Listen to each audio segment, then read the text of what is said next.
I just want to draw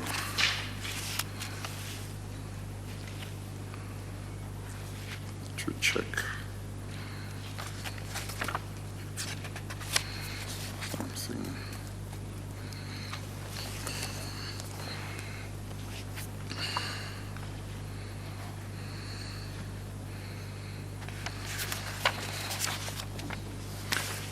Mr. Sundaram,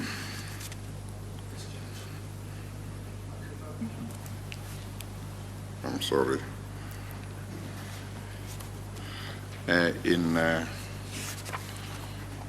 At page 82 of your book, you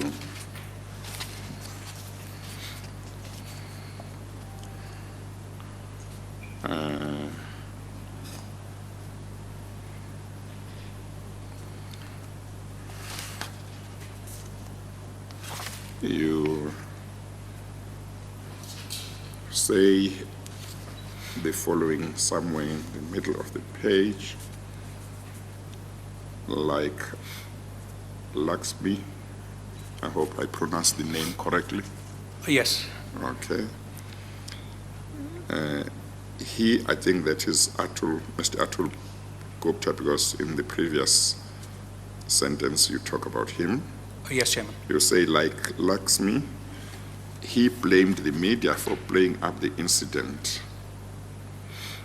He claimed his family had the required permission to land the jet, and in the same breath, he mentioned the proximity his family enjoyed with President Zuma and his family. And then you quote, and you attribute this to Mr. Atul Gupta, and I guess I will see in your supplementary affidavit which codes you regard as proper codes, or where you meant to just make the point and did not mean to say that is what the person said word for word. Yes. You say, and you quote and you say, Atul Gupta said, President Zuma is on our side.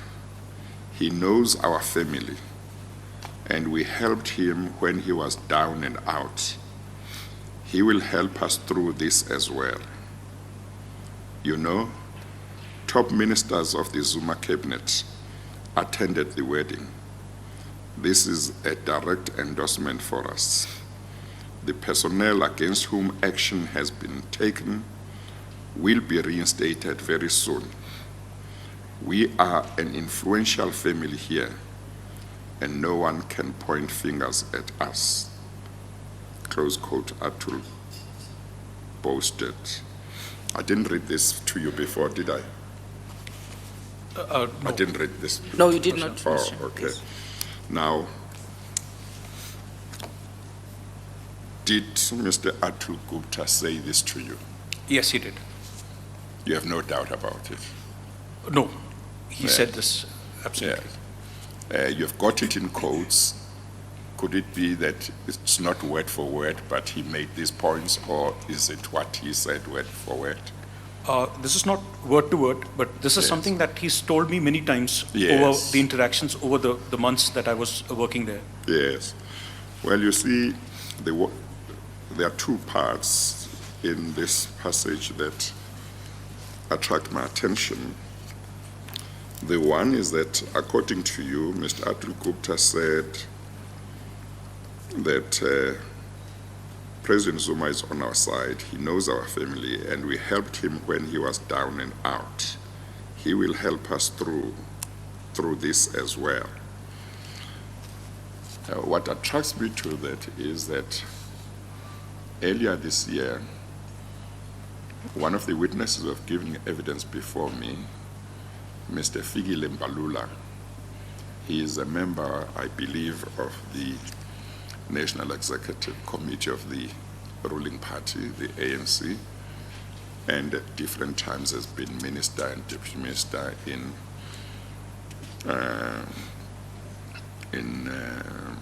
President Zuma's government. He is He has been appointed as minister recently as well. When he gave evidence before me, one of the things he said was that in a certain NEC meeting of the ANC, the question of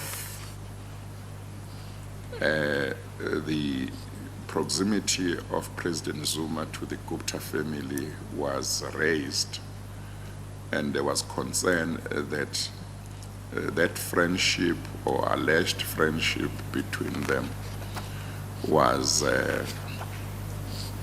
damaging the image of the ruling party and the image of the government. And Mr. Mbalula said Mr. Zuma's response, either on that occasion or on other occasions, and maybe it's not Mr. Mbalula, maybe it's another witness, I'm not sure now, or maybe it was Mr. Ramatlodi, I can't remember. But one of the witnesses said, who attended, who was an NEC member, said Mr. Zuma, when asked why he was not terminating his friendship with the Gupta family, he said that that family had helped his children when nobody else could help them, I think in terms of employment. So I just find it interesting that you say that Mr. Atul Gupta said President Zuma is on our side, he knows our family, and we helped him when he was down and out. He will help us through this as well. So that's one of the things that attracted me. The second one is that you say, Mr. Atul Gupta said, the personnel against whom action has been taken will be reinstated very soon. Now, you must just tell me what personnel was he talking about there? I think this was in the context of the waterkloof landing, if I understand what you say in the book. Yes. What was Mr. Atul Gupta talking about when he said the personnel against whom action has been taken will be reinstated very soon? We are an influential family here, and no one can point fingers at us. Well, this was around the time when the waterkloof incident was being investigated, and there were a few officials who had been, there was some action that was taken against them, and they were, if I remember correctly, were either dismissed or suspended from service. So, so this was a time when a lot of the people who had come from India were getting a little anxious about the waterkloof and if, the kind of impact it would have on the family. So he would boast and tell us on multiple occasions that whoever, of course, in the short term, they'll have to show that there's some action that was taken, that some heads have rolled. But he said, those don't worry about them, they will be all reinstated. That, he will use whatever influence is there, that anybody who helped him will not face any consequences of their action, and that they would be reinstated at a better position at a future date. Now, I wouldn't know whether that happened, but that's something that he would talk about, that he would ensure that anybody who faced action because they helped the Gupta family during the waterkloof incident will not, they may be facing consequences in the short term, but in the long term, they'd be happy they did it because they would be rewarded for it with much higher positions, and the family would help them use their influence to get them out of whatever punitive action has been taken against them.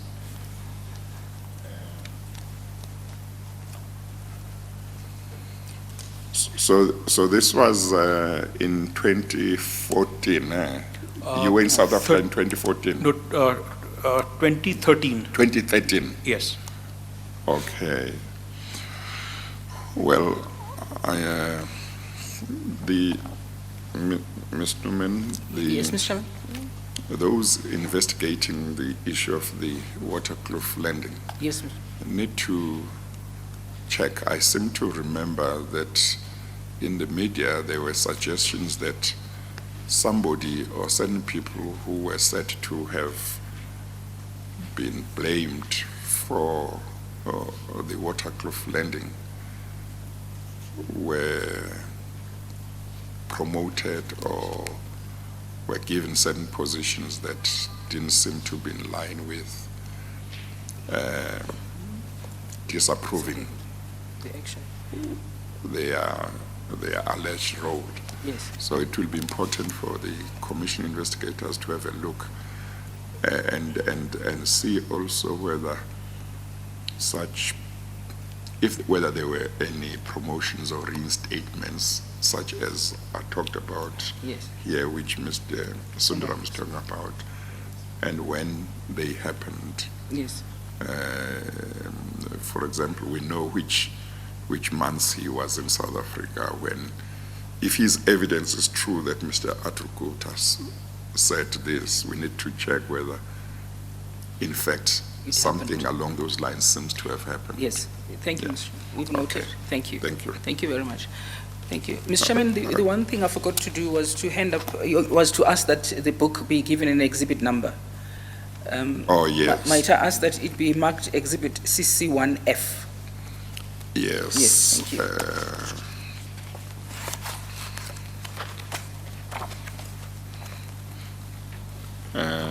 Maybe We'll should mark get it for the chairperson. we should get maybe a clean copy. A because- clean copy. I do a have. clean- right. and you will mark it I will mark it exhibit. exhibit CC1F. Yeah, Yes. okay, that's Thank you, fine. Mr. Chairman. Thank Yeah, you very much. thank you. Thank you. Mr. Chairman, the one aspect that I would like the chairperson to deal with, the affidavit of Mr. Williams, at various paragraphs, he makes mention like paragraph 11 of CC1E. Mr. Williams. Yes, CC1E.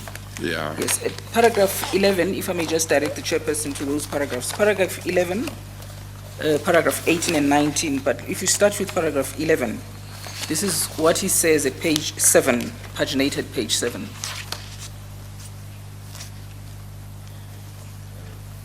Who is he? This was handed up This was handed up. today, This so I is don't know anything about it. This is Mr. Mohsin Williams. He is one of the implicated persons. He's one of the implicated Yes, persons. he did not respond during the time allowed. He Yeah. simply, this we received yesterday Yes. when the commission had started leading the evidence. And what is it? It is an affidavit. There is no notice of motion. Yeah. He makes it clear in the affidavit, Mr. Chairman, that he does not wish to cross-examine Mr. Sundaram. He also makes it very clear in paragraphs 18 and 19 that he does not wish to come and testify before the commission. The legal team has taken a view, depending on what the chairperson's direction is going to be, that in the light of the fact that he doesn't wish to come, he doesn't wish to cross-examine Mr. Sundaram, then Mr. Sundaram must be afforded an opportunity to respond to his affidavit in writing, should the chairperson direct so. Or the other alternative, of course, would be that these matters that he disputes in Mr. Sundaram's evidence, that Mr. Sundaram be given an opportunity to deal with those now and in evidence. But we are all subject to the direction by the chairperson, because there is no, we don't know what, he simply says, I'm placing this before the commission, but he denies most of the evidence of Mr. Sundaram. But he does, of course, admit one meeting where the president was present at the president's residential home, official residence, and that is the meeting of the 22nd of June 2013. And he says it might very well be that it is that meeting, but what he disputes is whether at that meeting matters that related to editorial policy and everything else were discussed. So, Yeah, well, if she doesn't want to subject herself to giving evidence, if that is what she says, yes. uh, If I may read it, paragraph Yeah. 11, Mr. Chairman. paragraph 11. Yes, page 7. I have, in the circumstances, anxiously considered my position in relation to the notice. I will not make application to cross-examine the witness, but nevertheless wish to submit this affidavit and request the commission, its legal team, and the investigators to consider what I set out herein. And then in paragraph 18 and 19, I submit that the evidence of Mr. Sundaram is not true, and this evidence ought to be properly tested with the view of determining the credibility and veracity of the allegations he makes. It is doubtful that cross-examination of the witness will be allowed in the circumstances, and I will therefore not apply to cross-examine the witness. In paragraph 19, I accordingly do not wish to assert my right to cross-examine and do not apply to cross-examine Mr. Sundaram. I have confidence in the evidence leaders in that they will present all relevant evidence to the Commissioner and that such evidence will be presented to the Commission fairly and objectively. And lastly, paragraph 20, Mr. Chairman, for the reasons set out here in under, I also do not intend to give evidence before the Commission for the following reasons. 1, I have not done anything improper and have not committed any crimes. 2, I have most certainly not committed the offenses of corruption and fraud or participated in such offenses in any way whatsoever. And 3, I am not in possession of any evidence which may assist this Commission to make any conclusive findings insofar as the Commission's terms of reference are concerned. Well, have you had a chance to reflect on the usefulness of this affidavit? It is useful in the sense that, 1, he has made mention of certain areas which he believes that we could investigate. First of all, he denies that the security at the President's official residence is as lax as Mr. Sundaram had testified. And he points that security records would show that he is in fact correct in that regard. And secondly, he says, he refers to a certain agency that says, that where he says that that agency could assist the Commission in getting more information. Then that, to that extent, it would assist then the investigators to follow up on those leads. It is for that reason that we believe that it will also be prudent for Mr. Sundaram to actually sit down and deal with this affidavit in writing and maybe file a supplementary affidavit dealing with all the matters that he alleges in this affidavit. Yes. But that would have to happen at some stage because Mr. Sundaram is living today, or that is correct. He's living today. Yes. That is correct. But we will monitor that, Chairperson. Sorry. We could monitor the submission of the affidavit. Mr. Sundaram could attend to it speedily, and then Yes. we'll make sure that it gets submitted. But did you say there are certain aspects that you would prefer yes. to give him a chance to deal with? That's correct. Yes. Okay, yes. let's deal with those that you can deal with. Yes. And then the affidavit can be made available to Mr. Sundaram and he can respond to it. But whatever it is that he can deal with now, let him deal with it. Thank you. All What he can't deal with because he needs more time, then will have to be dealt with at a later stage. Yeah. Thank you, Mr. Chairman. Mr. Sundaram, may I just take you to paragraph, just see, 20, sorry. At paragraph 8, if you go to paragraph 8 of Mr. Williams, that is exhibit CC1E. Do you have it? Yes. Thank you. In paragraph 8, sorry, this is work of the Commission. It deals with him complaining about the notice. But I'd like to direct you to paragraph 30. I beg your pardon.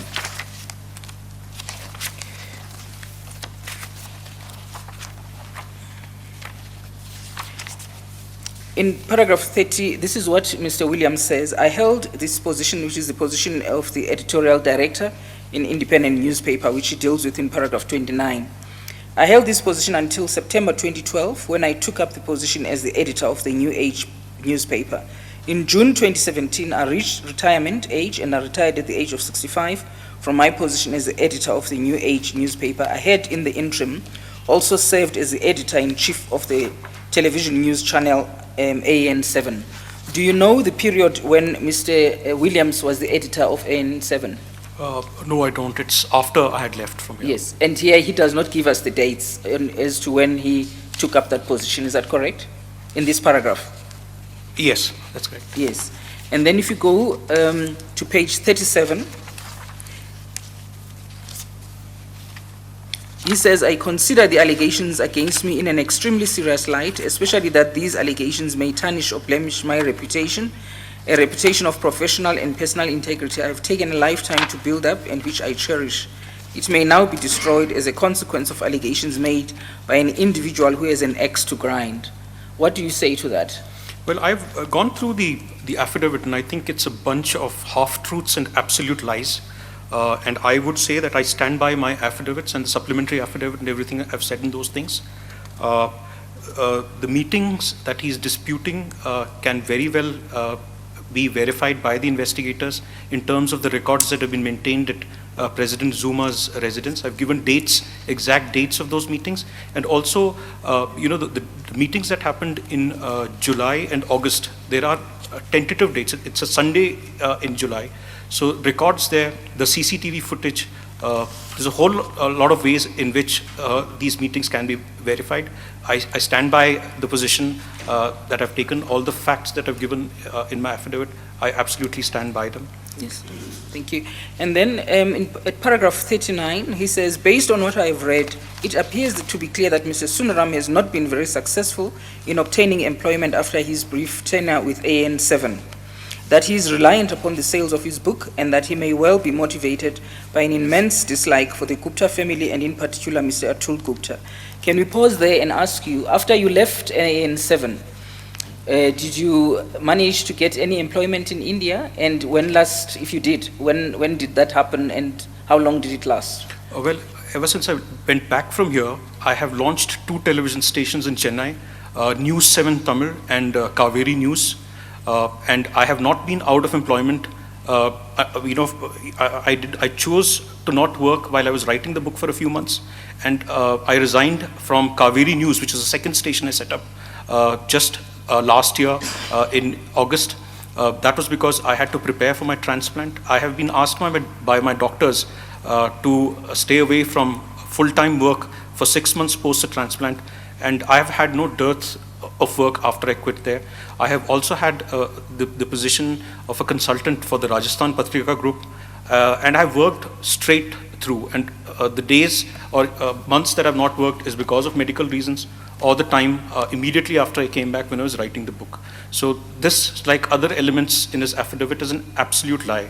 Yes. And then just recently, maybe about a month ago, did you do any work? Were you working last month? Yes, I was approached by the Bennett and Coleman company, which owns the Times of India group, to be a senior journalist, to be on the panel for the election coverage.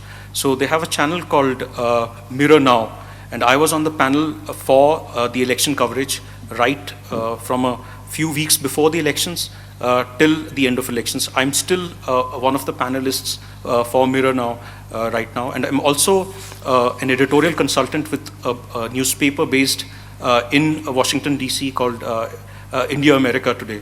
So I mean, that's a position that I have is on a consultative basis. So what Mr. Muhsin Williams is saying is something which has no factual basis, and is an absolute lie, like most of the other things in his affidavit. Yes, thank you.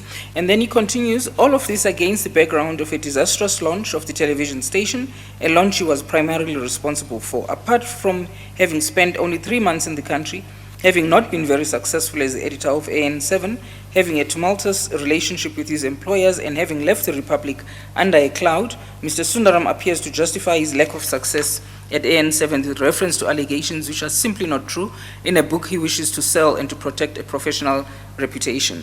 2 questions arising from that. Did you leave the Republic under a cloud? And if so, what was that? Are you aware of that cloud? I don't know. Absolutely not. I have explained in my book that the disastrous launch, or a train wreck as I call it, Yes. was because of the micromanagement by Atul Gupta, the tearing hurry in which they did not allow the professionals to take a decision. The technicians were under tremendous pressure, and nobody would, at the end of the day, because of the sheer fear that they had of Atul Gupta's rage, would tell him that what he was doing was wrong and that we were heading towards a disaster. Even those who told him that were seen with suspicion.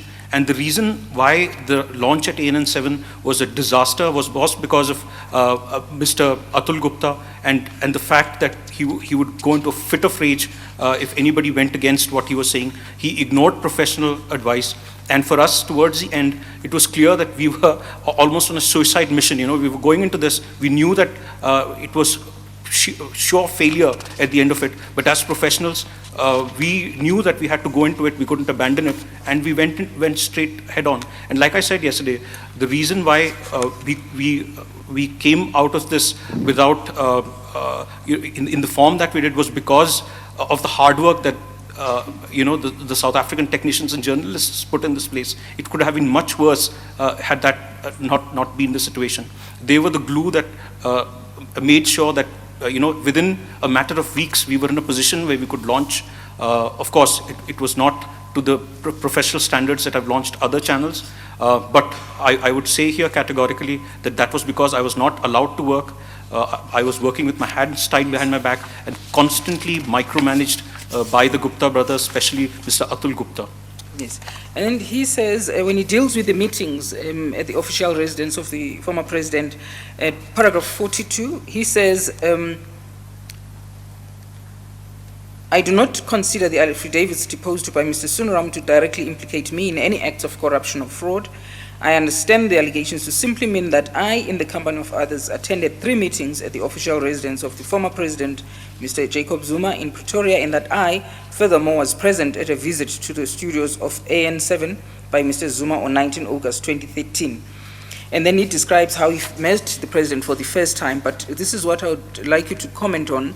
He says in paragraph 46, during my tenure as editor of a New Age newspaper, I also met Mr. Zuma on 2 further occasions when I accompanied members of my staff and or reporters of AN7 for on-the-record interviews with the former president and for several off-the-record briefings subsequently.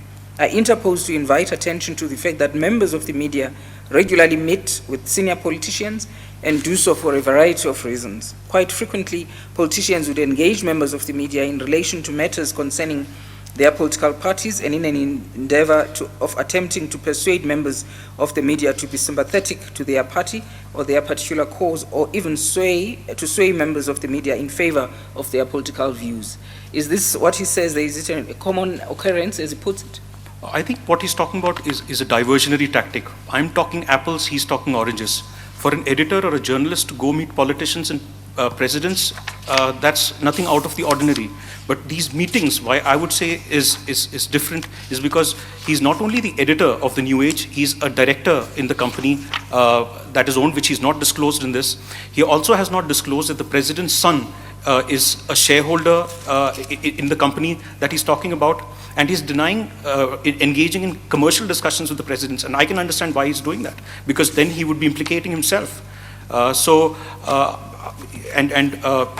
think the facts are in my book here about the number of meetings that he attended and the number of meetings that he did not. I've clearly said that he was part of the first meeting.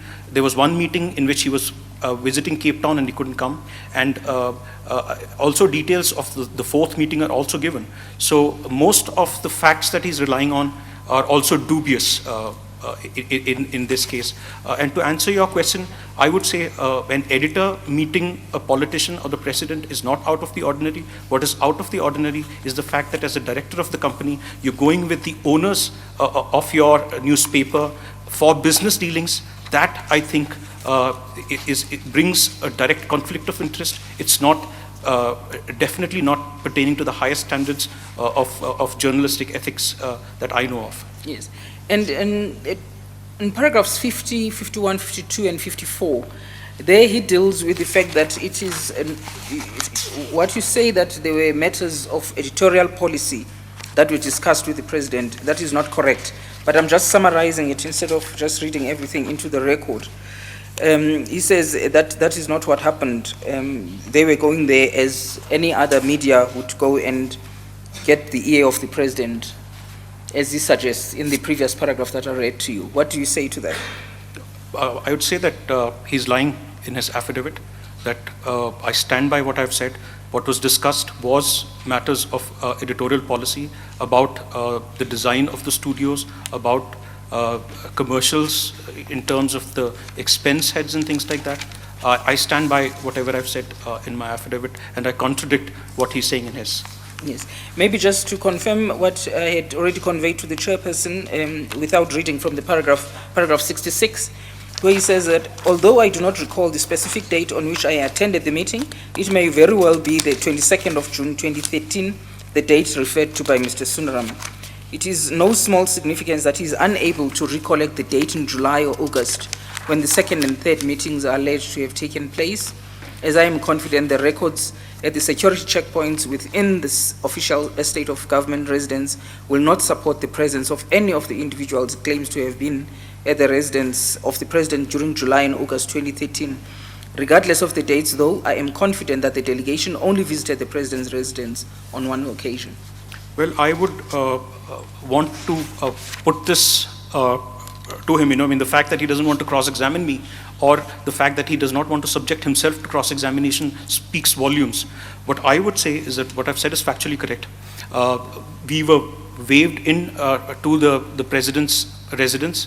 There are records of the Gupta fleet cars in which we went, and a record of that was sent through Aslam to Mr. Ashu Chawla, and there would be records of that there.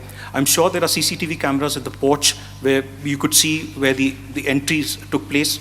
While the specific dates I've not put in here because I would not know for sure, but I know that it is a Sunday in July 2013, and I would say that if the investigators were to go and look at the CCTV footage, to look at the records of the security in terms of the cars that entered there, they would know that what I'm saying is the truth. As far as August is concerned, a similar thing I would request the investigators to go through, and I would challenge Mr. Muxim Williams, if there is, that what he's saying is an absolute lie. And if I have to stay an extra day, I'd do that. If he wants to cross-examine me, I'm willing to face him. And I'm sure when the investigators get their evidence, they would know that what I'm saying is the absolute truth about these meetings. Thank you, Mr. Chairman. Those are the matters that I wish to raise with Mr. Sundaram. Thank you. With regard to the keeping of records at the President's official residence, you did testify that you noticed that it appeared when you went to the President's official residence that security was quite lax, and you said you didn't know whether that's how it normally was, or whether it was simply because you were part of this was a delegation from the Gupta family. Do you have any recollection whether anybody was recording that the delegation, that people were coming in and out, leaving out any security cameras? I know for a fact that before we went for these meetings, the vehicle numbers, and these vehicles were from the Gupta fleet of cars, and I'm sure there are records of that. We only went in the SUVs from the Gupta fleet, and they were, the numbers, the registration numbers of these vehicles were given in advance to Mr. Ashu Chawla, who would then give it to the President's office. And as soon as we were about to enter the gate, they would see the numbers, and they would just wave us straight through in. In the second meeting, when Mr. Ashu Chawla was driving, they saw his face and they just waved us in.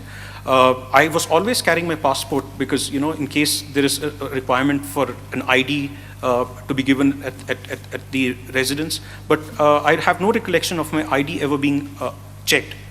I am not sure, but I'm quite certain there would be CCTV cameras there, which can clear, we can go back and check records of. And if the vehicle numbers were given, I'm sure there'd be a record of that as well, because there would be a security entry that's made somewhere.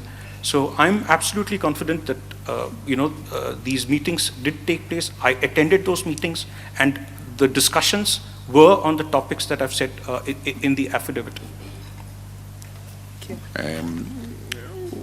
What has happened to a supplementary affidavit by him relating to the quotations in his statement? Mr. Chairperson, from this morning, I got a sense that the Chairperson would like him to deal with all the quotations in the book or just the quotations in the statement. Oh, well, one certainly in the statement. Oh, yes. But insofar as there is evidence in the book, there are contents of the book, or parts of the contents of the book, yes, that he has confirmed here. Yes. To the extent that any parts thereof are put in quotations, he must tell us Yes. whether those were quotations as we all understand them to Yes. say those were word for word. That's what the person said word for word, or Yes. whether it was something else. Yes, Mr. So only insofar as it relates to what he has confirmed. Yes, thank you. Mr. Chairperson, could he then be allowed time, maybe by next week, that we obtain the supplementary, or would the chairperson prefer to have Well, it? that's sooner? fine. Yes. It can be delivered in due course. Yes. Yeah. Thank you. I was hoping that it would have been done overnight, but to the extent that it involved the book, it might Yes. have required more time. Yes, Mr. So that's fine. You can make arrangements for For him his to deal with that. supplementary affidavit to be delivered in due course. Thank you. Yeah. Thank you, Mr. Chairman. Okay. That is the evidence. Thank you. Okay. Thank you. Mr. Sundaram, thank you very much once again for having come to the commission to give evidence. We appreciate it. I will obviously at some stage weigh up and assess all the evidence, your evidence and the evidence of other witnesses, and make whatever findings I will believe should be made. But I thank you for the fact that you took the trouble and agreed to come all the way to try and assist the commission as much as you could. Thank you very much. Thank you very much, Chairman, sir, for giving me the opportunity to say something that I've been waiting for 6 Yes. years to say. Yes, Thank you very much. I really appreciate this. No, thank you very much, and you are excused. Thank you. Thank you very much, Mr. Chairman. Thank you, Mr. Sundaram. Mr. Chairperson, I would like to call the next witness, Mr. Josias Johannes Scott. Do you want Maybe- 5 minutes? Yes, just to tidy up, yes. Thank yes, you. okay. Thank you very much. I'll take a 5 minutes adjournment just Thank to allow the change. Thank you. Yes, thank you, Mr. Chairman. Adjourn.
Mr. Josiah Johannes Scott. Yes, thank you. Mr. Josiah Johannes Scott. Scott, yes, thank you, Yeah, Mr. Chairman. thank you. Thank you, Mr. Chairman. I was checking whether it's Scots or Scott. Or Scott, thank you. Thank you, Mr. Chairman. Mr. Scott is the person that we mentioned when Mr. Sundaram was giving evidence as the senior sales representative of the SABC, and his evidence deals with the sale of the archival content of the SABC. May he be sworn in, Mr. Chairman. Thank you. Yes, thank you. Please administer the oath of affirmation.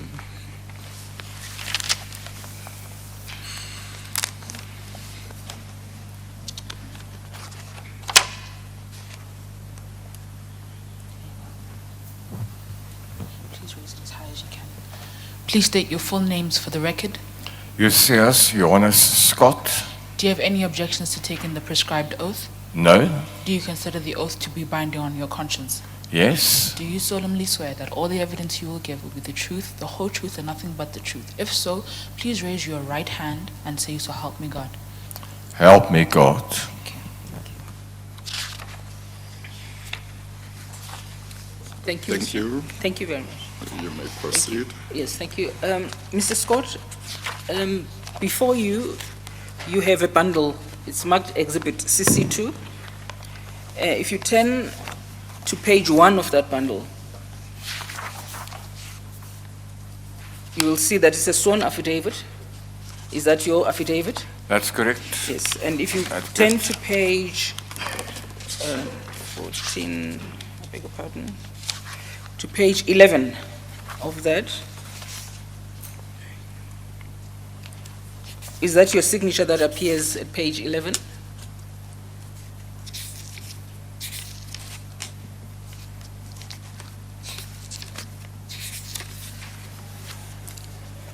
My signature, Yes. And sworn under oath. sworn under oath. And you did that on which date?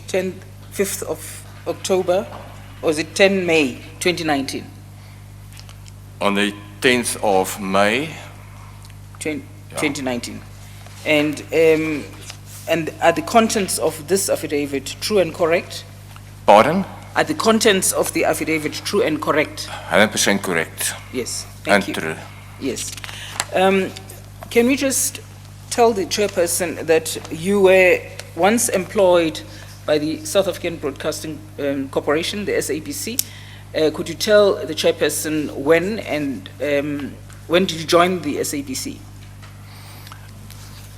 I joined the SABC in 1995, and I was called into the office of the General Manager, Human Resources, on the 13th of April last year, being on contract for 25 years nearly. And he said to me, "Sir, sorry, we're not going to renew your contract. You're too white and you're too old." So I left the end of April last year. All right. Can we take it step by step? All right. When you first joined the SAB, in what capacity were you employed? I joined them as salesperson in the Content Enterprises Department until 2009. I joined them in 1995 during the Rugby World Cup.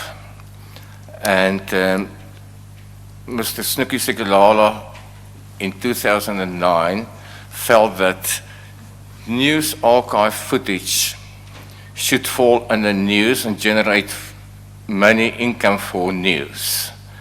So Content Enterprises then got split. They were only allowed to sell programming, and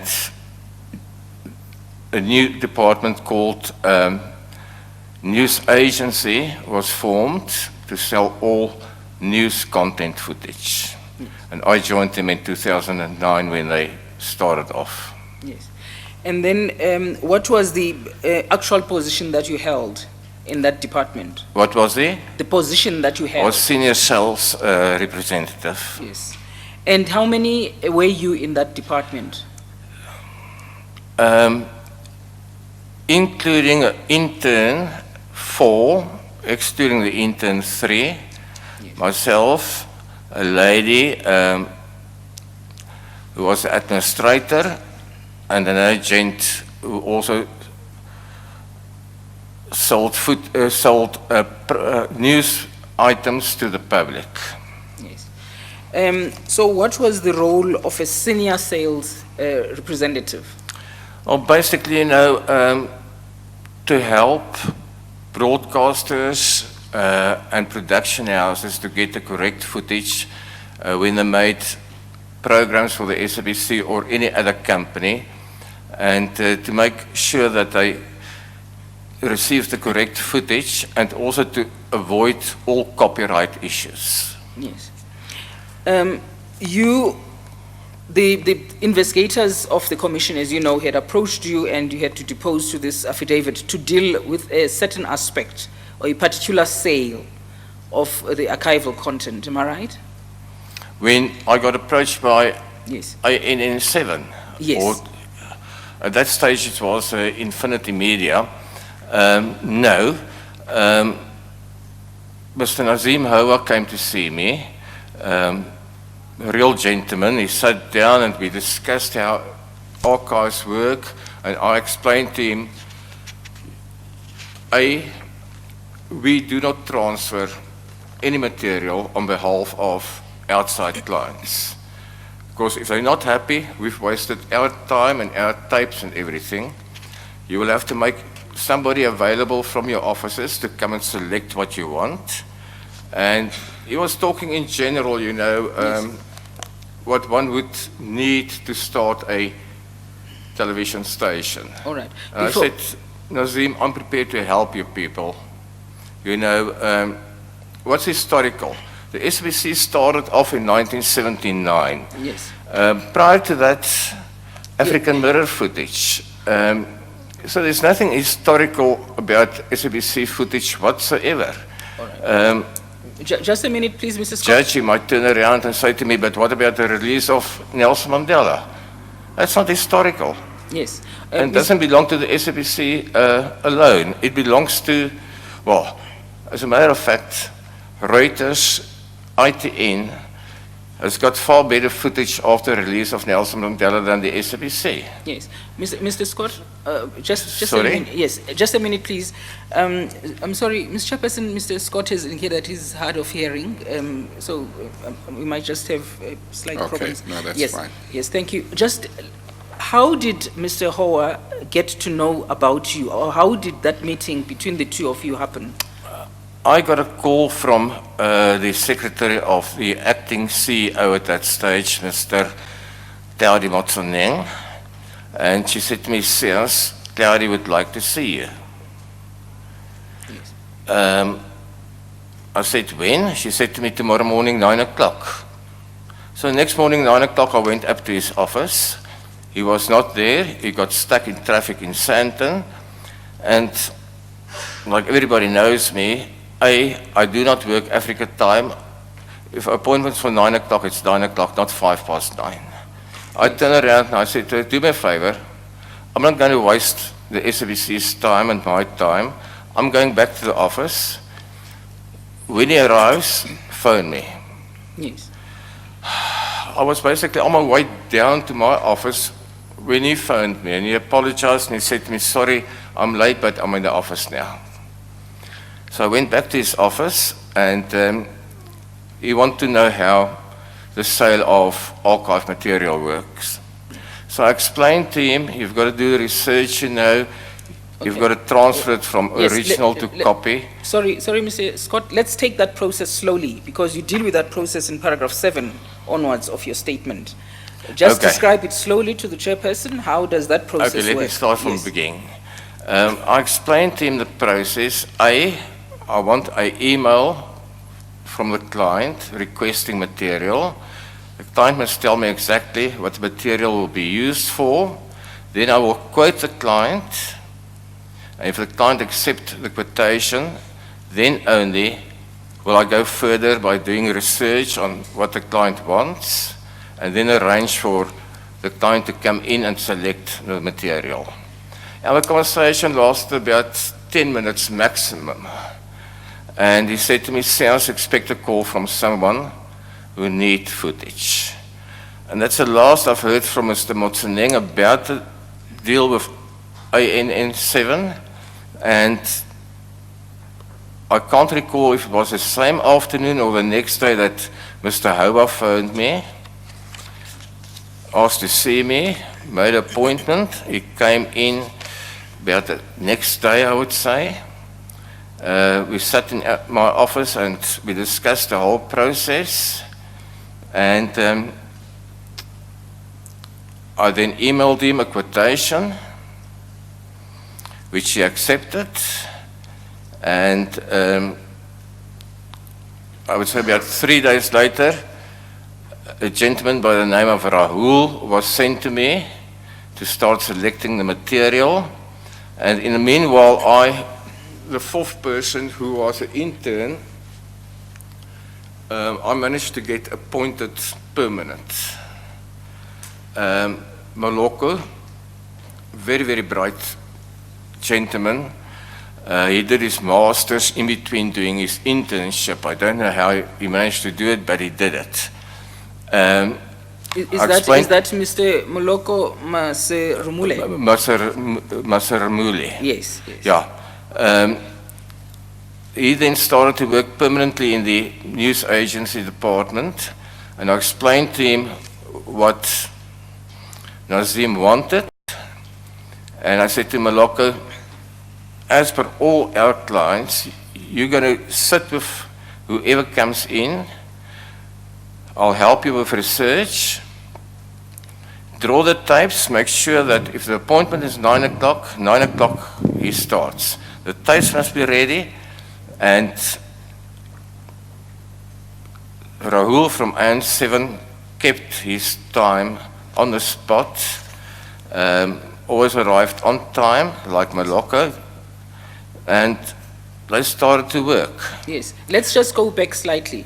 You haven't told the chairperson what is it that Mr. Howard said to you he wanted.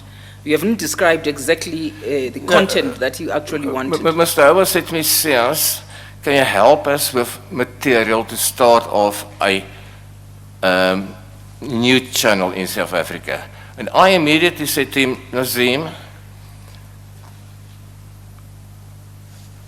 at that stage, the late Nelson Mandela was very sick. I said to him, you cannot go on air without material of Mr. Nelson Mandela. And he agreed. I also said to him, you cannot start a channel if you do not have good visuals of all the major cities of South Africa. Pretoria, Bloemfontein, Cape Town, Durban, and you name it. And he agreed. And Marikana was quite in the press at that stage. I said to him, Marikana footage we've got. And he said to me, yes, any riots, any protest, and you name it. That was basically what we discussed. So he wanted a wide range of material. A wide range of footage, not only, as a matter of fact, it would have been a pleasure if he asked me 2,000 minutes of Nelson Mandela only, because we've got over 2,000 minutes of Nelson Mandela. Starting with tape 4575, which is the release of Nelson Mandela, 4589, his speech, Grand Parade speech, going on over on 4590, and then the next one would be Madiba arriving in Soweto. Not much of that, only the Orlando Stadium speech. The next week he spoke at Kingsmead in Durban, Vrye Weapons in the Sea. Yes. So then, after he then told you exactly what he wanted, then you had an idea of, I had a good idea of what he wanted. Of what to research for, and you name it. And I also said to him, Nazim, do me a favor. You people discuss it between you. Tell Rahul, or whoever comes in, to bring me a list of what you think you want. And whilst he's here, working on the other stuff, I'll do the research and make sure the tapes are there. I never received a list from them. They depended on me completely. Yes. So then, so this happens before there's negotiations about how much they're going to pay, how much is it going to cost them, because we have no idea of the content that they wanted. Advocate, let's put it this way. There was no difference in price between what type of content a production house or a broadcaster wanted. The price would have remained the same. It's used for broadcast purposes. Whether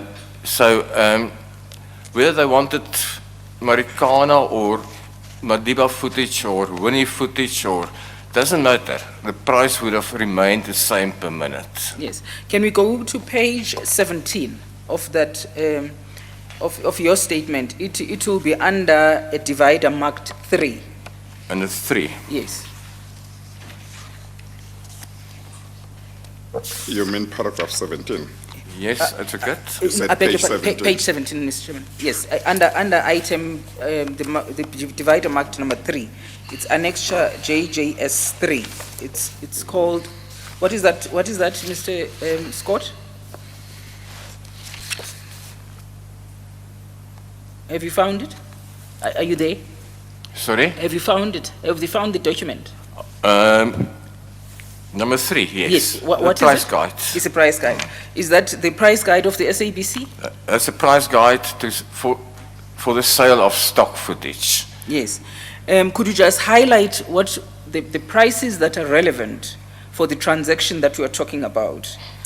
Your Honourable, I want to start off by pointing out this is a price guide and not a set price list. 1.1a, R100 per minute of footage transferred and taken away. That's a standard price which we've asked. If you walk in and you want to buy 10 minutes, you would have paid R1,000 plus VAT. Yes. All right. Okay, let's look at the next one. What is that for, that 500 Rand per hour? Okay, it was agreed from B to D to waive it. It was also agreed between Jimmy Matthews and myself to deviate from R100 per minute to R70 per minute. Yes. Yes, we're not there yet. We're getting to that. But I just want you to explain to the chairperson. You've told us the 100 Rand per minute if you transfer and you take away. What is the 500 Rand per hour? Okay, the 500 Rand per hour, Your Honourable, is basically if a client comes in, and we had that a lot of times, that somebody would come in, sit in front of a monitor, waste 2, 3, 4 hours in the edit suite, and don't pay. So the 500 Rand per hour part thereof was to use the edit suite of the SABC. Okay. It was a technical charge to use it because you've got to remember there's 2 machines. Yes. There is a machine that copy, and then there's a machine where you put your master tapes in. Okay. So you needed 2 machines. And the 500 Rand was to copy from tape, master tape to copy tape. To copy tape. All right. And then if I come to the SABC and I'm the one who wants material, and I would come and sit down with you or Mr. Masarumule. So for the time that I've come in there and I'm sitting and I am copying the material from the master tape onto the copy tape, so you would charge for that time. That's what the 500 Rand is That's for. correct. Yes. All right. Then let's move on to the 150 Rand per 10 items. Clients would send in a list of 300 items, which I think they might need. To do research on 300 items takes a little bit of time. So we try to restrict them to be specific by charging them 150 rand per 10 items, or part thereof. Yes, all right. So this is all stuff that would go onto the invoice? That's Yes. all technical costs. All technical costs. And then you've got then in D. D, Yes. in the case of ANN7, they brought in their own copy tapes, but if a client wants the material on a DVC Pro format, then we charge 150 rand and we provide a copy, or the SABC provide a copy. All right. And then we deal in E, F, G with copyright. Could you explain to the chairperson what these costs are for? E, if a production company or anybody for that sake makes a program and it's being broadcast on the SABC only, then we charge less for copyright. We charge 750 rand per 30 seconds. If the client walks in, a dominee walks in, says, I saw this beautiful church service about 10 years ago on TV. I would like to show it to my congregation. Can I have a copy, please? I will then explain to him, it's audio-visual presentation. In other words, you show it to more than one person, and you're going to have to pay 500 rand per 30 seconds copyright. Okay, then we get to the money side of it. Copyright. Opposition broadcasters, ENCA, DSTV, Al Jazeera, in this case, ANN7 as well, Yes. we would charge 2,000 rand per 30 seconds copyright. So these are your competitors? That is our competitors. Yes. All right. And then carte blanche, Yes. the only reason why they paid more, 2,750, is because they stream all the carte blanche programs. And I charge them 750 rand per 30 seconds more to put it on YouTube or wherever they like to. yes. And you've got different pricing for overseas broadcasters. Pardon? You have different pricing for overseas broadcasters. Yeah, overseas broadcasters, we quote it into US dollar or euro or pound, depending on, where the broadcasters are from. Yes. And but for the purposes of your testimony, these are not relevant. Am I right? Sorry? For the purposes of your evidence, the overseas prices are not relevant. No, definitely Yes. not. And then if you turn over the page, at page 18, you have advertising use. Was that relevant to AN7? No. Okay.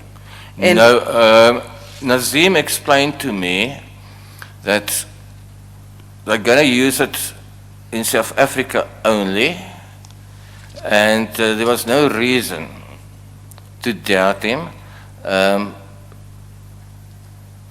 As far as I know, nobody has told me or showed me otherwise. As far as I know, they only used our footage in South Africa. yes. Ms. Norman, Yes, Mr. Chairman. don't you need from this witness only what were the terms of the arrangement between SABC Yes. and ANN7, if he knows them? What was the norm? What were the normal terms? Yes. Was there a deviation from those terms? How much deviation was there? What was the justification for the deviation, if any? Yes, Do we you get need anything more than that? No, Mr. Chairman. Let's get there. Let's just get that. All right. Let's get there. Thank you. Yeah. All right. Thank We- you. Especially because we he's struggling are to hear going me. too much roundabout. Yes, Let's get yes. to it. All right. Thank you. Now, then Mr. Howard comes to you, and then you said you gave him a quotation. What was the quotation that you gave him? With? You gave him a quotation. Yeah, I gave him a quotation only after I had a chat to our CE, Chief Executive of News, Jimmy Matthews. And I said to him, Jimmy, I was excited because we've never sold 2,000 minutes of footage to one client. And I knew it was going to be a big deal. And we chatted and chatted and chatted, and we decided, okay, fine. Instead of charging 100 Rand per minute, we're going to charge 70 Rand per minute. Okay. Went back and I emailed him, Nazim Hova. I said to him, this is the best I can do. And he came back and he said, accept it. Yes. And then what about the 500 Rand for... No, that we waived. Okay. We decided not to charge it, because if I had to add that, I would have chased them away completely. All right. Can you just try and But what was wrong with that? Wasn't your job sorry? Wasn't your job to charge according to the price guide? Was your job not to charge according to the price guide? It was, Your Honourable, but if I do get the permission from whoever is in charge of overall news, and Jimmy said, let's waive it. And what reason did Mr. Matthews advance for saying that 500 Rand per hour should be waived?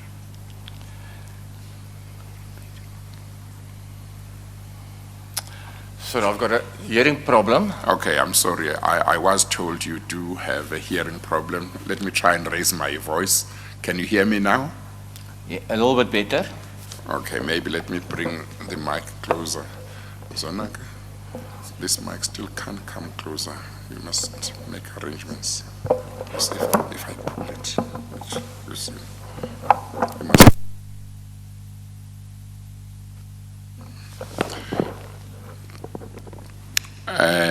What was the reason that Mr. Matthews gave as to why you should waive the 500 Rand per hour? Your Honourable, there was no reason given whatsoever.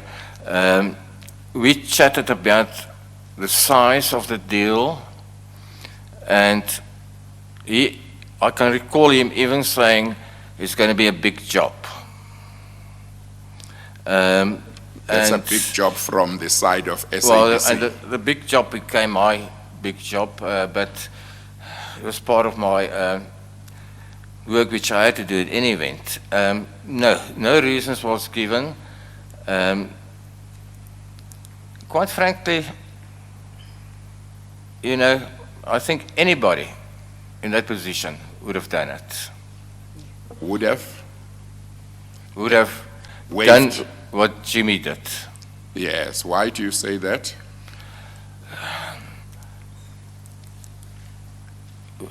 At that stage, what goes through one's mind? You've got 140,000 Rand immediately if you finish the 2,000 minutes at 70 Rand per minute. Why worry about additional 40,000 Rand? Get the 140,000 Rand in ASAP.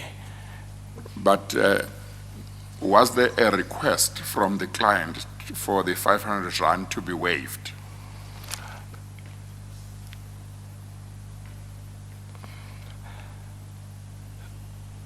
If I've got copies of all the packing slips, I can work out that we did not lose all that much money. Rahul did not come in any day, so not all those many hours were spent in the edit suite. What we did was Moloko would park the tapes where he would start and select from. So Okay, no. The question was there a request from the client for the No. 500 Rand to be no, waived? not at all. Okay. Yes. Thank you, Mr. Chairman. Thank you. Oh, I beg your pardon, sorry, I thought she was saying something else. Now, if we take, from what you had described earlier, because they didn't give you a list of what they wanted, so it would mean that when Mr. Rahul comes and meets with Mr. Moloko, Mr. Siramurule, they would have to sit down and sift through the content that they wanted. View and transfer. View and transfer. So that would have taken hours, am I right? That couldn't have taken them more than 40 hours in total. Africa, you've got to Yes. remember, they only took away 33 hours in total. Yeah. 33,03 hours in total. That's what they took away. Yes. 1,982 minutes. That would give you 33,03 hours. You transfer a minute transfer to a minute. So it would have taken them, tape might stop, eject the tape, put a new tape in, that would waste a little bit of time. 33 hours wouldn't have taken them more than 45 hours maximum. Yes, but the 33 hours multiplied by 500 would have still have been a good revenue for the Oh, SABC. 33 hours, that would have been 16,500. Yes. Do you regard that as insignificant? Pardon? Do you regard that amount as insignificant? Well, instead of losing a deal, you know, I regard that amount as minor, really. But who said you were going to lose a deal? When Mr. Howard came to see me, he was talking about there's not much money, you know, and difficult times and all that. But he never asked for a discount. Pardon? But he never asked for a discount. He never asked for you to waive anything, isn't it? No, you're quite right. So, We did give it, yeah, without being asked. without him being asked. Thank you, Mr. Chairman. Did you then conclude an agreement with him, other than the quotation that you spoke about? Was there an agreement that was concluded between the SABC and ANN7? Advocate, I cannot recall 100% if there was a legal binding contract or if we only worked on the emails as an agreement. All right, let's just talk about that. Who would have referred, because I understand you have a legal department, am I right? Who would have referred these terms that you agreed on with Mr. Howard to the legal department for them to draft an agreement? Whose responsibility was it? It was quite a big department, and if you request a contract, would be referred to one of the legal people who's not all that busy. Quite a couple of people could draw up the contract. Yes, but who must take the first step that please draw up a contract? My department had to take the first step. Yes. Did your department do that? I cannot recall where we did or not. Okay. But as you are sitting there now, have you been able to locate from the time you sold to AN7 till today, that is, although you're out of employment now, have you ever been able to locate a contract upon which you said, look, those are the terms of the contract, and this is how things were going to be done? Since this thing started, Advocate, I have not approached the SABC for anything. The good work was done by Dr. Anthony, and all the copies of stuff which you see here was done by your investigator. Yes. I did not approach the SABC for anything. Before you left, but did you ever have sight of an agreement? Quite frankly, before I left, you know, state capture, being called to the state capture, that was the last thing on my mind. I saw a small article in the newspapers about the book, and I think it was a Beeld newspaper stating that they've got footage for a hamburger and a beer. And I forwarded that to Malocca, and Malocca came back, ha, ha, ha, ha. Yes, I think we Yes, must take thank you. the I think adjournment. so, yes, thank you, Mr. Chairman. Yeah, when we we'll come try and back, be we short need to try and and wrap shorten up. yes, Yeah, we'll do that. Thank you. yeah. We'll take the lunch adjournment, Yes. and we will come back at 2 o'clock. Thank you. We Thank you, Mr. adjourn.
Use power. I am available. Serious. What are you going to report? Nothing to report. Mustn't give out disrupted. I don't. One, you are a professional. Ah, I can put it serious. So it is the field.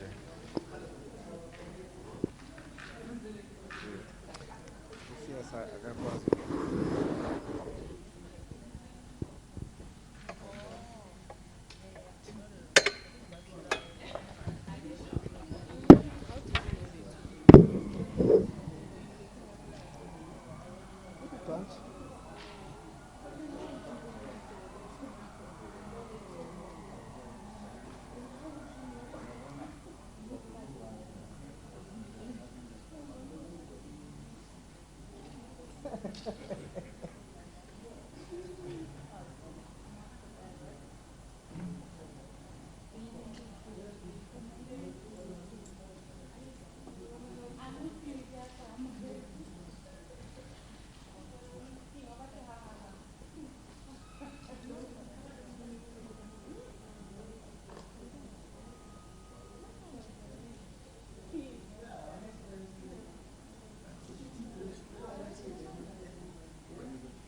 archive footage, or is the transfer of the archive footage to something else?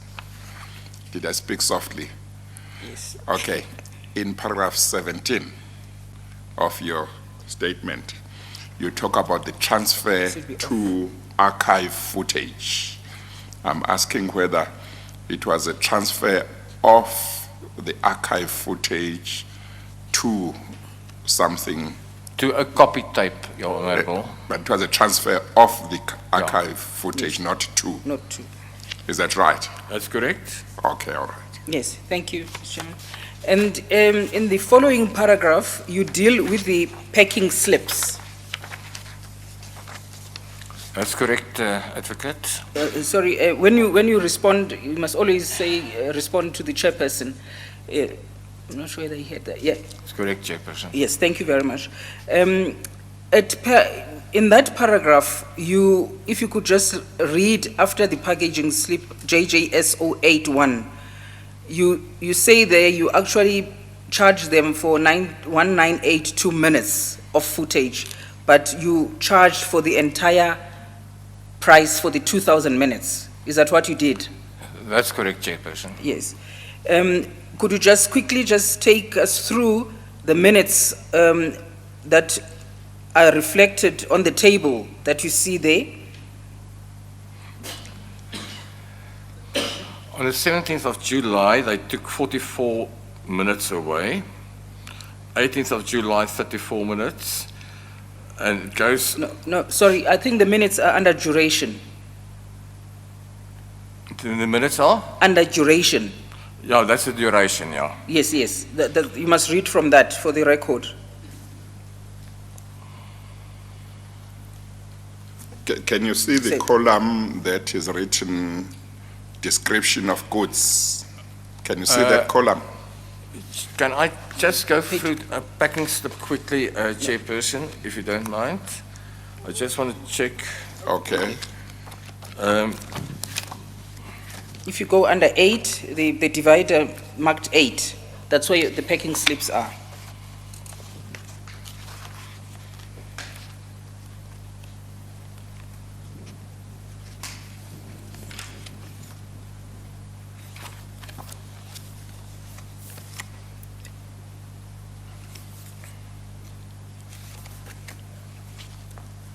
Have you found it, Mrs. Scott?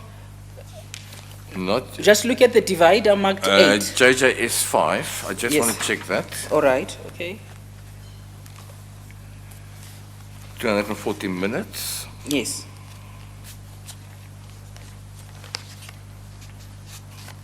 Yeah, under duration, you will see Yes. what they have taken away. 17th of July, 240 minutes. And it goes right through to the 22nd of August. The last time they were there, 40 minutes. Yes. That is the duration which I took away. Yes. That seems to be 22 August, not 27. Is that right? 22nd of August. Yeah, 22nd, or I thought you said 27, I'm Yes. sorry. But can you see the column that is immediately before the column written duration? Description of goods. Yes. Yes. That one, the first item there is 44 DVC PRO. That's the description of goods. Are you able to enlighten me more as to, I am trying to, What that sorry, is. Chairperson, but I am trying to myself, it's a little bit confusing at this stage. yes, And I want to see exactly what what that the was? packing that means, Yes. where they got it from. Oh, may I just help you? If you turn to page 22, 22 on the right-hand corner, I think that's what we are looking for. That will show you the 240 minutes, and that will give you the date of the 17th of July, 2013. That's the packing slip that goes with that item. Where? Page 22, Page 22. yes. I think if I understand him correctly, Yes, Chairman? he is looking for something that will tell him what that 44 DVC PRO Yes. is, but I may be Is- mistaken. Yes, that is reflected, Mr. Chairperson, on the packing slip. He's looking for a packing slip. Oh, Yes. okay. I do not, Could we assist, could you ask Mr. Yeah, Rossi- yes, somebody could can you please assist him. Page 22. I do not have a page 22. All right, okay, you will have it now. Page 7. No, it's on the side on annexes. So here we go. Oh, that one. Yeah, so it's in the description.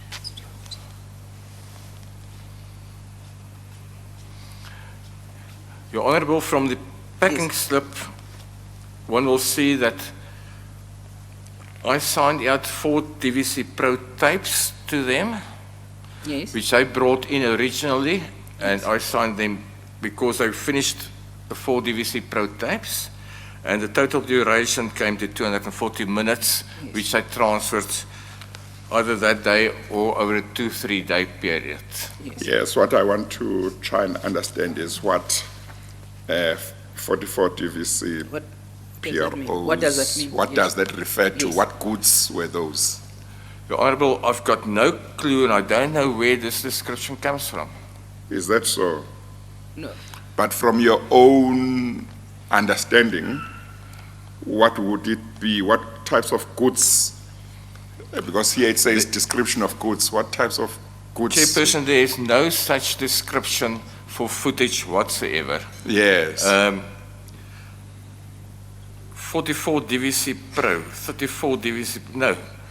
But it's in your affidavit. You signed the affidavit or statement, and you just confirmed when you started your evidence. You confirmed that the contents of your affidavit are correct. So, how could you be the one saying that you don't know what 44 DVC PRO refers to?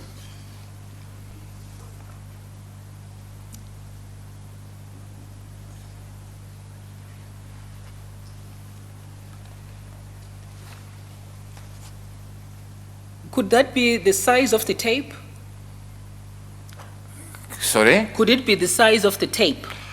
Definitely not. The size of the tapes vary from 33, 66, and 126. Yes. All right, but when you signed it, what were you signing? Because at page 22, you remember 22, where you were before? When I, Page 22. You see where you referred to a slip about 5 minutes ago. Yes. At page 22, you confirmed that you signed that slip. Is that right? Page 22? page 22, I Yes. signed out 4 actual DVC Pro tapes, Yes. and the total duration of those 4 tapes came to 240 minutes. Who wrote 240 minutes? It's my handwriting. Your handwriting? Yeah. Then Moloko checked the duration of each and every tape. Yeah, that's fine. And then Whose handwriting, or who wrote 44 DVC PROs on that slip? Whose it's not handwriting? 44, Chairperson, it's 4 times DVC Pro. I did. What is it? Just read it. It's 4 times DVC Pro. 4 times DVC programs. DVC Pro. Pros, yeah. What is that? That's the name of the tape. Oh, those are tapes. Yeah. Oh, so it's not 44, it's 4 times. It's 4 times. Then when you go to page 7 of your statement, under description of goods, where it says 44 DVC PRO, should it be reading That's 4 times? This looks like a typing error. Or it should be 4 times? Yeah, 4 times. If it says 4 times, then it would make sense to Yeah, you. definitely, no doubt about it. Then it would be the tapes. Yeah, and I am correcting mine. So shall it reflect the same in all? It will be 3 times going Yeah. down. All right, okay. So you made an error there. Will it be 3 times, It's 4 3 times, times. 3 times, 3 times, 8 times, 7 times, 3 times, 4 times, 2 times? Is that what it will be, what it should be on that column? 4, 7, 10, 25, 28, 30, 38. And it adds up to the amount of DVC Pro tapes which I brought in, Yes. 38 in total. All right. Yes, but let's take it step by step. You saw where it says 44. You said it should be 4 times. It's 4 times DVC Pro. Below that, it says 34. 34. Should that 34 say should be 3 times. 3 times? The following one, 30 should be what? 3 Three. times? 3 And 84 should underneath, be 8, 74 should be 7, 34 should be should be 3, 3, 44 should should be be 4, 4, and 24 should be 2. 2, and 48 should be 4. Okay, all right. Thank you, Mr. Thank you. Thank you. And then in the next paragraphs, then you give, in your statement, the totals of the amounts that were paid by ANN7 at the rate of them having been charged for the 2,000 minutes at 70 rand per minute. And you give those totals in paragraphs 21 and 22. Is that correct? That's correct. And were those amounts paid to the SABC? There's the invoices where they paid? All invoices were paid, Yes. All of them are paid? all of them. Yes, thank you. And then let's just deal with the one aspect then on how then were you dealing with them in order for you to see what content they have used? How were you getting declarations from them? Can you just tell the chairperson that process that you followed quickly? I would email them and ask for a declaration, like I did with all clients. Unfortunately, you know, it costs too much to have a microchip installed in each and every tape which you sell to the public or to production houses, so you rely on their honesty. So how does it work with the microchip? Supposing that you can afford, if you were to afford it, how would it work? A microchip gets planted onto a tape, and whoever uses that tape will register onto your computer. So is that what is called the bent-in code, or is it something different? No, it's something different. Okay. Are you aware of the bent-in code system? The built-in time code, yes, Yes. definitely. Okay. How does that one work? If you've got a built-in time code on your tape, you cannot use it for anything because it's a time code that runs at the bottom of the tape continuously, Yes. and you cannot use it for any programming whatsoever. So, but will you be able, supposing that you give me one with the bent-in time code, does that mean that if I said I wanted it for 5 seconds, I can only use for 5 seconds and not more? No, wait, you can only use it for 5 seconds and no more. Yes. If you've put in that bent-in code. You put in a built-in tape, you can put it in for 2 hours, 3 hours, you can put it in for as long as you like to. Yes. But you cannot use that footage to do any production. The footage completely becomes useless. What renders it useless? Is it what you call banking code or what you? It's bent-in time code. As in Bent-in time yes. It's a code. built-in time code. Yeah, it's a code that runs at the bottom of the tape, or you can put it right in the center of the tape or on top of the tape. If you do not want anybody to use your material. Oh, okay. Yes. Okay. And then for monitoring, you said you simply relied on them, on their honesty, that's all. That was the only monitoring mechanism you put in place. Well, you had to rely on the honesty. That's no mechanism. Well, there is no mechanism other than saying, if I come to you and I buy from you your content, you will expect me to be honest with you, and then I would pay for what I declared to you. Yeah. And that was the only system that was there. Yes, thank you.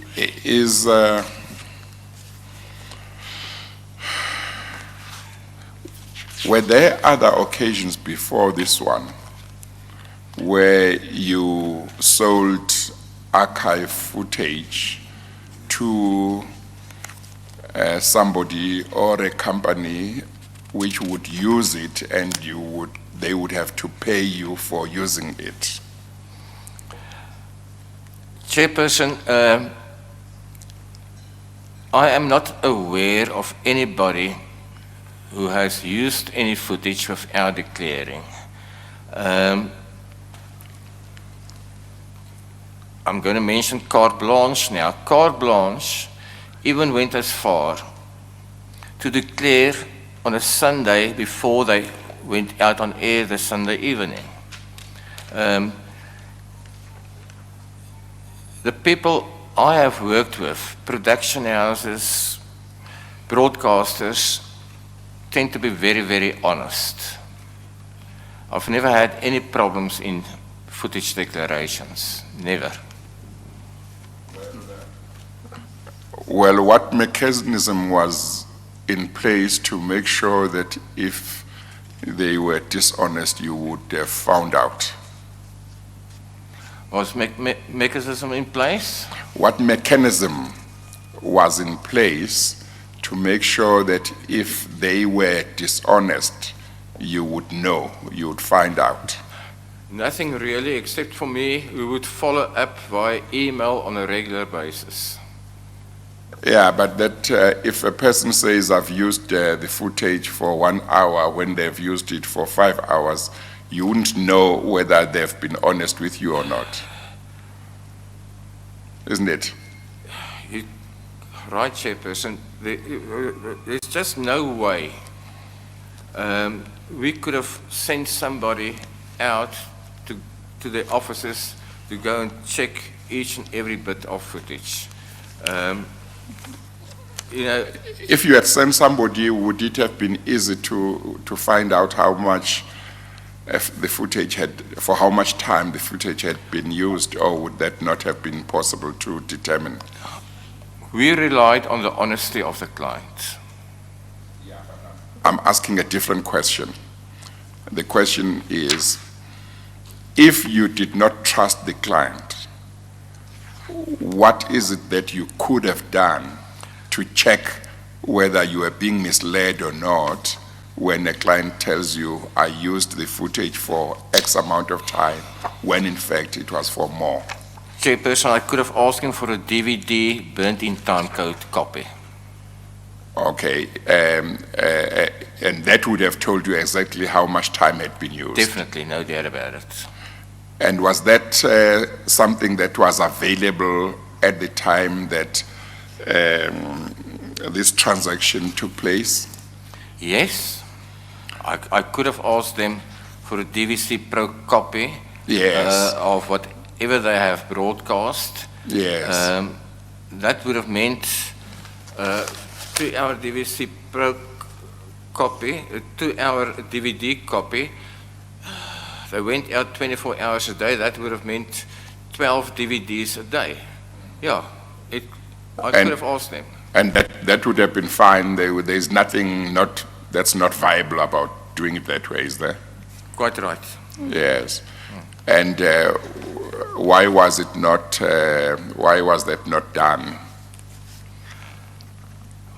When I approached them after Madiba passed away, they immediately responded and they came back and they declared in an honest way, since we have used 27 minutes of your footage. So I trusted them. Yeah, but why do you say in an honest way? Because you don't have a way of knowing whether they were being honest. Shouldn't you simply say, they said to me they used 27 minutes and I accepted that, but you don't know whether they were being honest.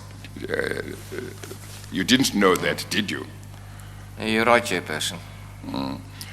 And in the process, SABC may well have, in effect, been robbed of revenue that it could have obtained. I'm saying robbed, not in a criminal sense. It suffered loss. It could have gained revenue, and it didn't gain that revenue. You're right. You accept that? I agree 100%, Chairperson. Yes. Okay. Yes, thank you, Mr. Chairman. Maybe just lastly then, Mr. Scott, you said there were payments. Are those the ones reflected at page 64? And the invoices are before that, but you've got payments that are listed at page 64.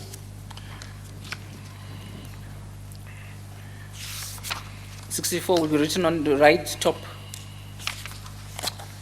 hand corner. Correct, Yes. Advocate. Yes.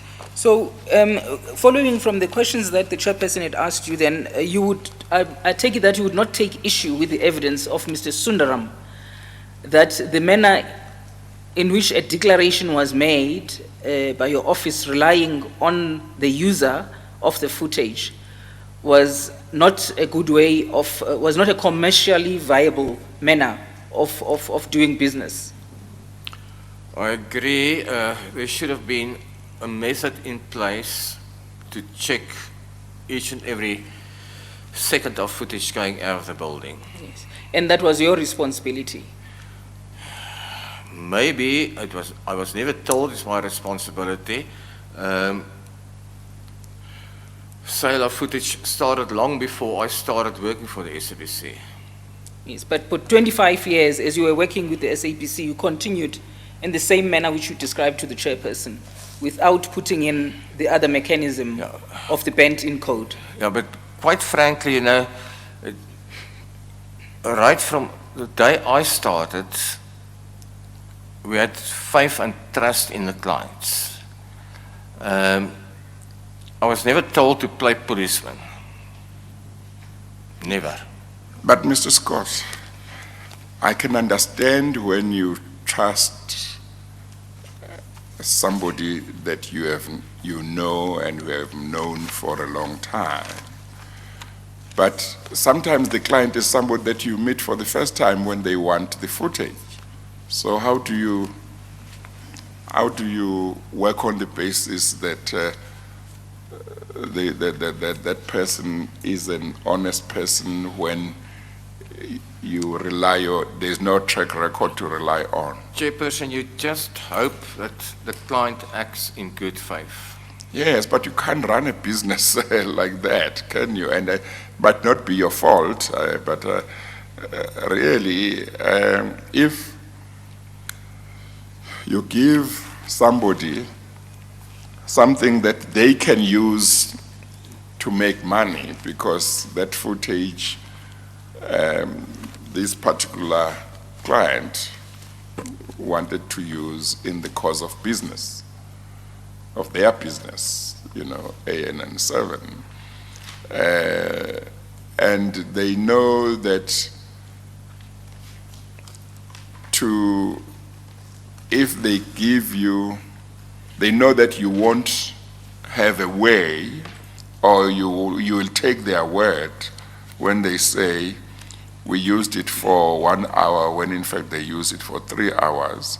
And they know that if they say it's 3 hours, they'll pay more. If they say 1 hour, they'll pay less. You know, there are people out there who will mislead you.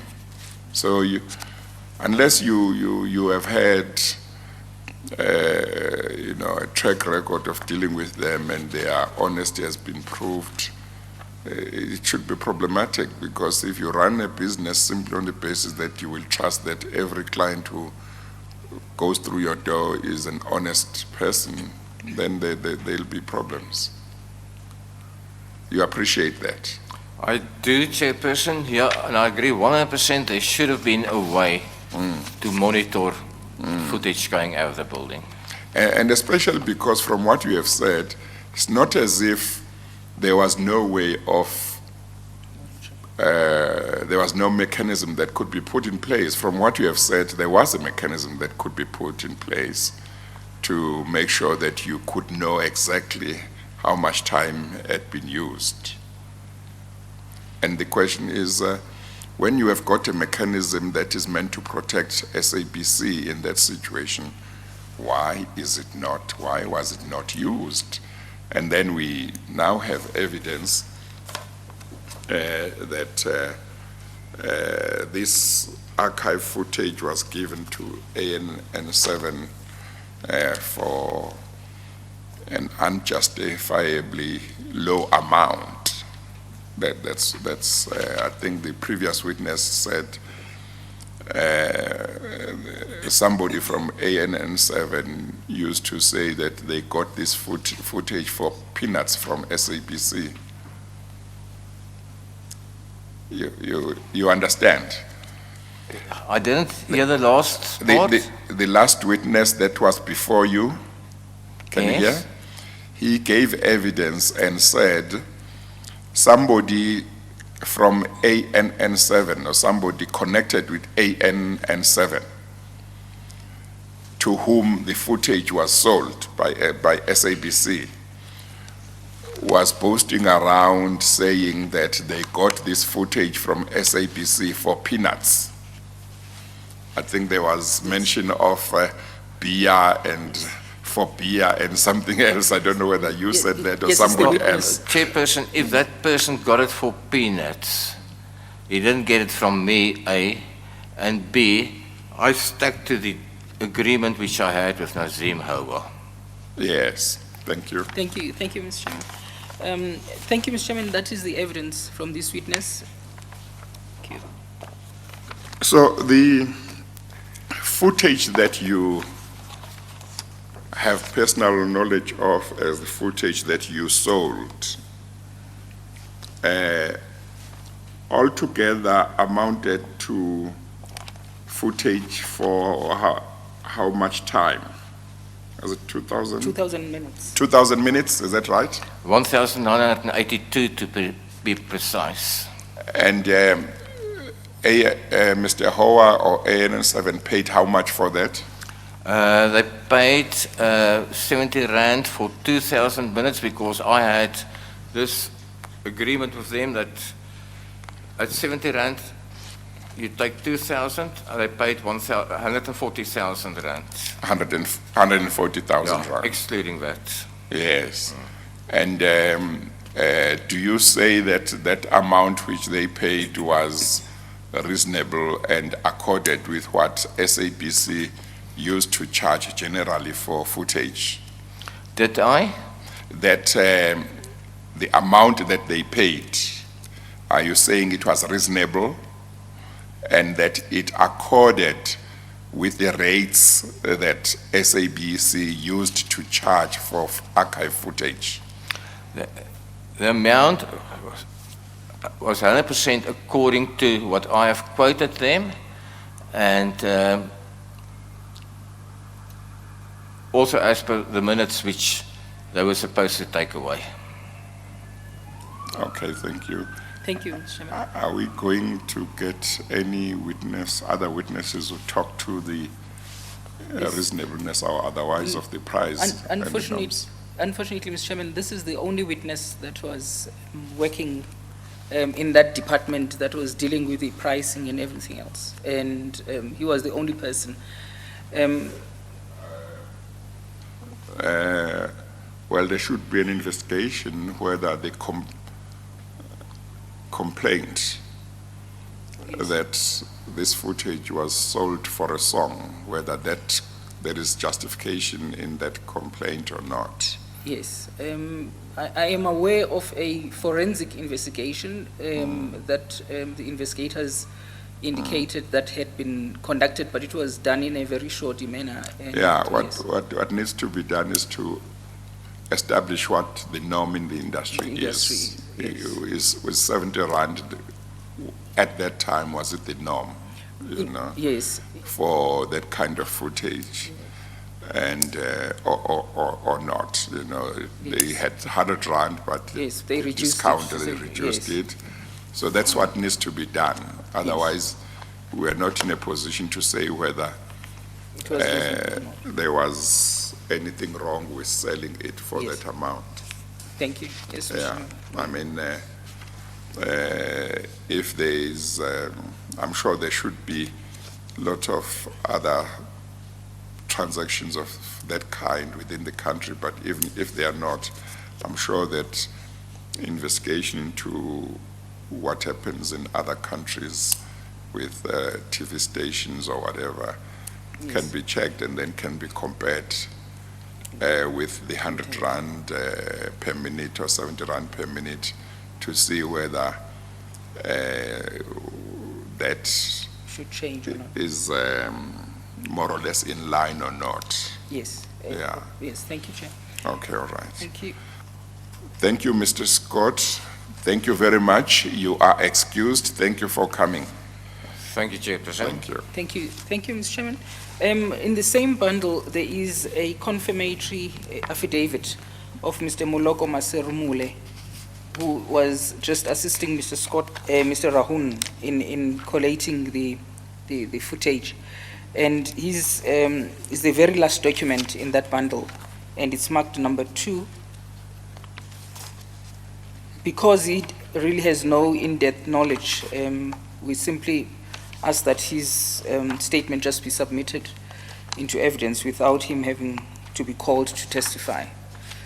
Yes, because he simply, there is... Okay, so I think the most important thing is to investigate what was the norm in terms Yes. of prices. What were the prices, and then the other question is whether the transaction was done in accordance with established procedures at SABC. Yes, thank you. Investigators have made notes. Yeah. Thank you, Mr. Chairman. Thank you. Okay. That is the evidence for today, Mr. Chairman. I'm advised that Transnet will conclude its evidence then tomorrow. If we had known we'd finish this time, we could have, Dr. Bloom could have come and maybe we could have Finished today? finished today. Yes, yes. But It's just I- that it was difficult To tell. especially with the first witness in the Yes, morning. It was difficult to yes. tell what time he would finish, yes. Okay, no, that's all right. And tomorrow is Dr. Bloom and who? I think there is Mr. Vikela or something. I'm not sure of the name, but I think Transnet has planned, I think, 2 witnesses for tomorrow. Yeah, Yes, okay.